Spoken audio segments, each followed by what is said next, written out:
Hey guys.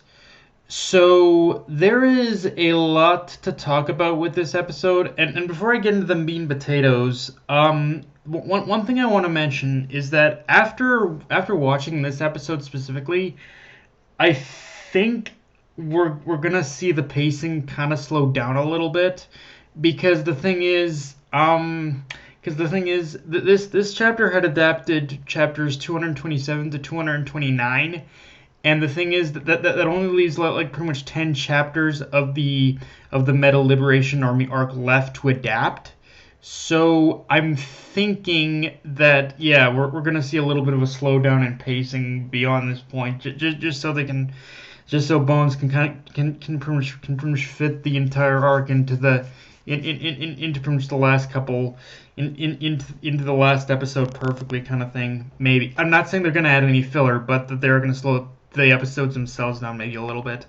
Um, okay, okay. So with that said, right from the jump, I'll tell you, the one of the biggest problems I have with this episode, honestly, is that they didn't even attempt to adapt the pages from chapter 220 they skipped last episode, i.e., the moment focused on what exactly happened to the League before coming into contact with the Doctor and Gigantomachia, and as well as Spinner's whole spiel and monologue to pretty much what is it?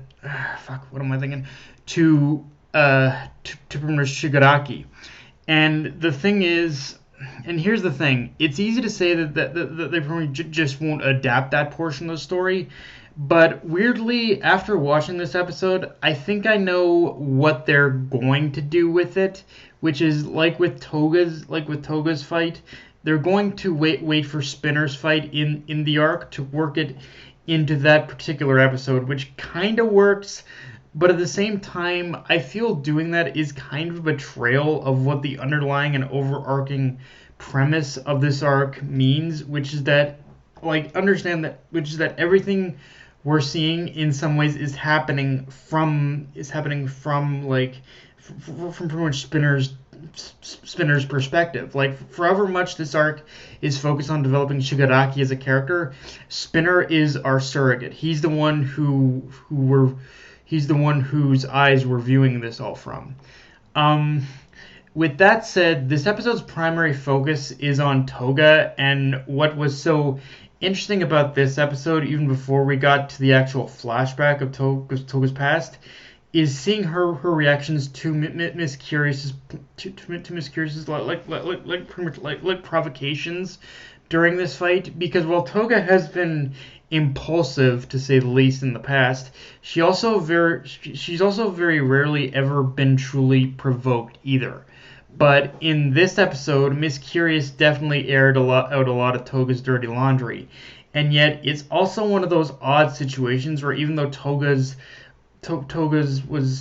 obviously angered by having to remember those past memories, it still weirdly helped her grow as a person in this situation, because she almost had been in denial of them as being the one thing she wanted to forget, but by accepting them as part of her past, it helped her grow in a very scary way, mind you, but it did.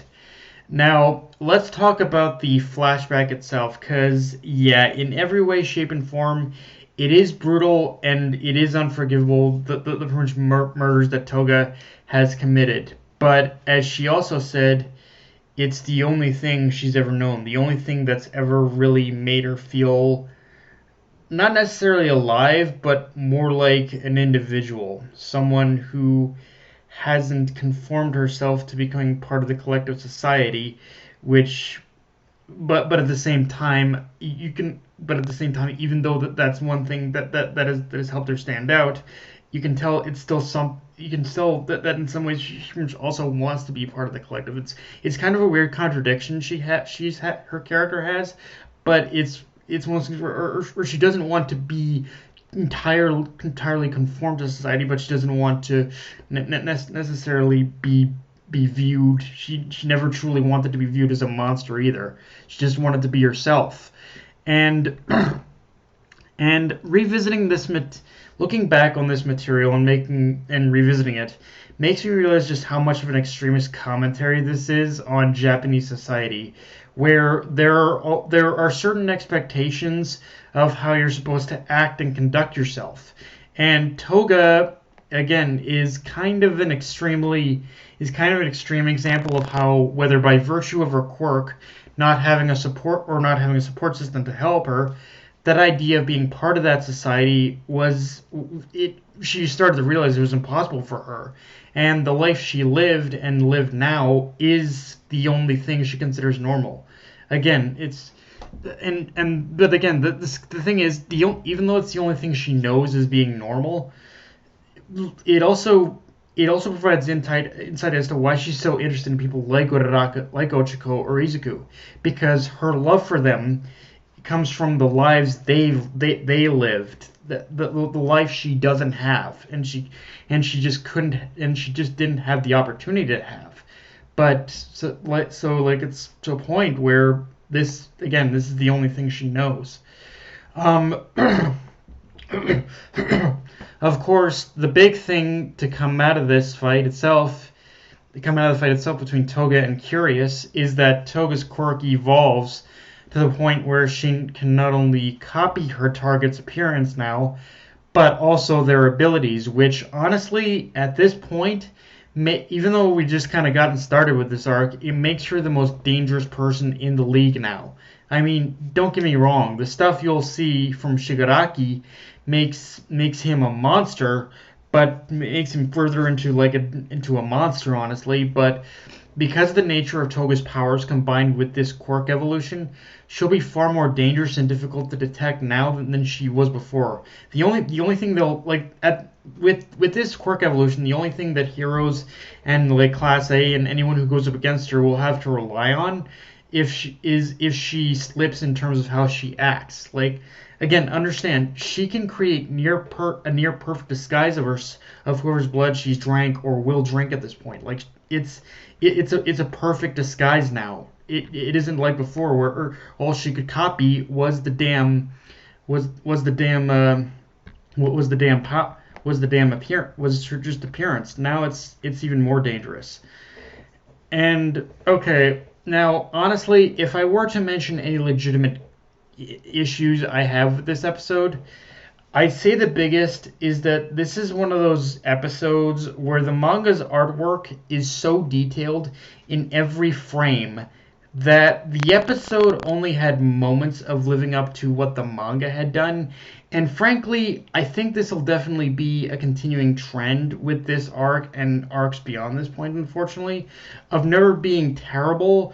But no matter how hard Bones does try going forward, I think this is one time where matching the manga might be a little bit of a task to overcome. And yeah, obviously in the back half of the episode, we see something strange going on with Shigaraki as he was more or less in some kind of trance, remembering little flashes of memories. As we see how that in itself affected his power, he took out a small platoon of the Liberation Army with a single touch. So just like Toga, his power is awakening. But at the same time, if that's the display we see, if he's only awakened a small portion of his memories, then it's a scary thought of what's to come if he fully taps into the memories of what he's forgotten of his childhood, because that's where he'll unlock immeasurable power.